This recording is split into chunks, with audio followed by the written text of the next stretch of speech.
the cumulative effects of an industry on a community before it grants any permits. First of all, we have this coal plant, White Stallion, that wants to come to our county, which is a direct threat to current industry, not to mention our environment and our health. It is a real threat to our ag industry, as you know, Senator Hagar, because it requires massive amounts of water. It's a real threat to our fishing industry, our ecotourism. Matagorda County consistently rates #1 in Audubon National Bird Counts every year. We are Bay City, gateway to the great outdoors, beaches, bays, and birding. A coal plant will take away some of the very things that make our county so special. Not to mention the health impacts. Toxic coal ash next to the river. We evacuated for Ike, we evacuated for Rita. What's going to happen when the next tropical storm or hurricane comes through our county and dumps toxic ash into our Colorado River? In this pit they plan on storing it in, an unlined pit. It's an open pit that they want to line with clay and some kind of fabric. We have gumbo soil in Matagorda County. Our soil contracts and expands. And come on, a cloth, how long is that going to last? How long before our groundwater is contaminated? They call this plant clean. They're trying to sell it as clean coal. 18,000 tons of emissions, toxic emissions each year. That's not clean. How is it that an air permit can be granted when the majority of the citizens are against this plant, when the local medical community is vehemently against this plant, when our highest elected official and our majority of our commissioners court are against this plant, when the TCEQ's judges have said this permit is deficient, when the new EPA rules are coming down and we know that if this plant is built, it will immediately not meet EPA standards, and when the EPA is on record as saying this plant does not meet federal clean air standards, how in the heck can this be possible? I beg you to take a stand, put politics aside, do what is right for our community, for Texas, not what's right for these guys from Kentucky. Enough is enough. White Stallion air quality permit is being considered for my county. Those things that made Texas the great state that it is are forthrightness and pledging your word as your bond. I can tell you that those things have been categorically absent in my dealings with the White Stallion Energy Center. And this company has made promise after promise to the Commissioner's Court that I served on, but also to the citizens of my county, and have yet to execute the first legal document that binds White Stallion to those assurances and assertions made. Now, in my experience, when a man gives his word, he's more than willing to commit to the set of circumstances and to back that up in writing. Again, that's not happened in the case of White Stallion, and because of that and many other reasons that I'll enumerate here in a moment, I don't believe this would be a good fit for Matagorda County nor the state of Texas. I'd like to tell you what I based my decision on. I've been in 2 years of negotiations with White Stallion Energy Center. They've been with regards to environmental monitoring, water issues, and various business concerns that my court and myself have, as well as the citizens of my county. I believe that likewise the TCEQ and our State Office of Administrative Hearings have studied the air quality permit, and I believe that the SOI judges have come up with 3 objections that they've lodged against awarding the contract.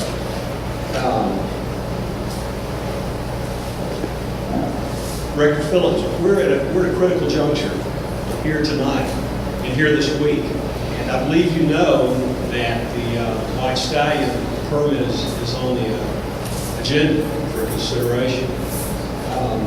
I can tell you from firsthand experience that this company has no compunction whatsoever about promising to deliver, but then balking when it's time to legally and financially obligate themselves to those whom they've promised. I can also tell you that this is not a good environmental deal, nor is it a good business deal for the citizens of Matagorda County or the state of Texas. And I believe that if you award this permit at the TCEQ, you're going to find that history will bear that out. I'd ask you to please exercise the discretion that you all have, and I know you know that you have broad discretion in awarding or not awarding these permits.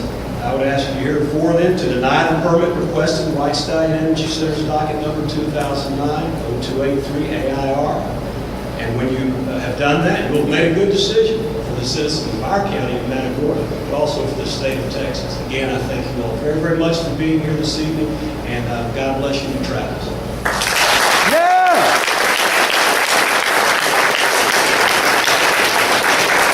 Retired family practitioner, over 43 years practice in Bay City, Texas. The impact, and I had a letter that I sent to Senator Hager and also to TCEQ, which I was told could not be considered by the commissioners, but would be made part of the application. It was signed by all of the doctors in Bay City, except one who was in favor of it. The other 34 were not in favor of it. A number of nurses and other practitioners signed it also. But basically, a recent study where the apt health indicator model was put on there, asthma exacerbations, in other words, extra increases of asthma over the lifetime of this plant would be 13,500 just in Matagorda County. The premature deaths that other than people that would ordinarily be expiring, over 600. The extra heart attacks, over 1,000. All because of the pollutants from White Stallion. All the stuff that comes out of its smokestack is primarily related to respiratory problems. Asthma, COPD, emphysema, which will in turn affect the heart, but it also will have other problems too. Nothing has been said about the amount of lead that they're going to put into the air. 292 pounds of lead a year. There are over 454 billion micrograms in a pound. The toxic level of lead is 10 micrograms per milliliter of blood. The CDC recommends that every child under 5 be tested at least twice. They mandate that every child on any type of governmental insurance be tested twice before the age of 5. The lead poisoning is a very subtle process, causes mental retardation, delayed bone growth, problems that you don't find until it's too late. There are not many specific symptoms of lead poisoning, but primarily it's going to be respiratory. And I represent the medical community of Matagorda County. White Stallion Coal Plant site. America and her children have asthma, and some of her neighbors' children have asthma. America is concerned that the proposed White Stallion Coal Plant will make the asthma worse. I have sought without success to find someone who can assure America that she has absolutely nothing to fear from the proposed White Stallion Coal Plant with regard to asthma, and that there will be no negative health effects from such a plant. When I have asked this question of knowledgeable authorities, I have received an extended list of answer which never speaks to the question. All I am seeking, and all America promises to seek, is a simple yes or no. So, with all due respect, tonight, can any one of you say that the proposed White Stallion Coal Plant will have no negative health effects on someone with asthma? And this is not a rhetorical question.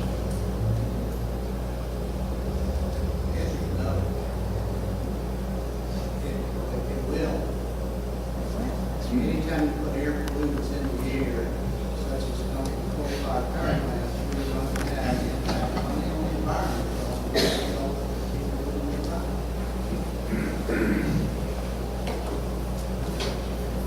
Would anyone else like to respond? I don't see how I can disagree. Go ahead, sir. I don't see how I can disagree with it. I mean, any contaminant has to be on people. It's that simple. So it's air, water, and Ms. Stokes?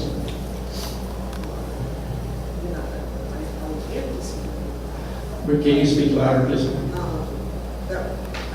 I probably can't disagree with the statement. You can't make a definitive statement that there won't happen. Now, I know when permit applications are submitted, there is a toxicological review of the Yes, if you could step up to the microphone. I think there's some people over here that would like to hear what you're saying. What I was saying is, I wouldn't even venture to say that I could say with certainty that there wouldn't be impacts.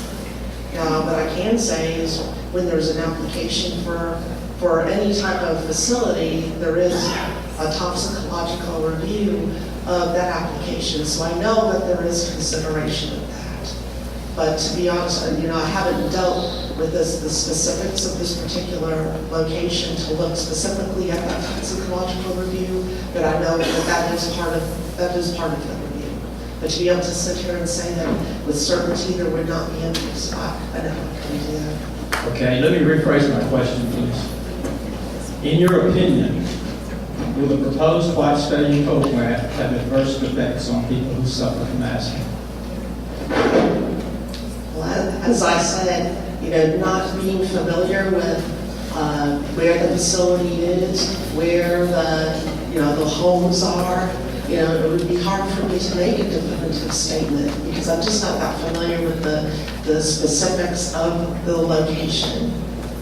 To know, prevailing winds, where the location. But if somebody is close enough, if somebody is within that prevailing wind, then certainly there could be impacts. I'm just not familiar enough with the specifics of the location.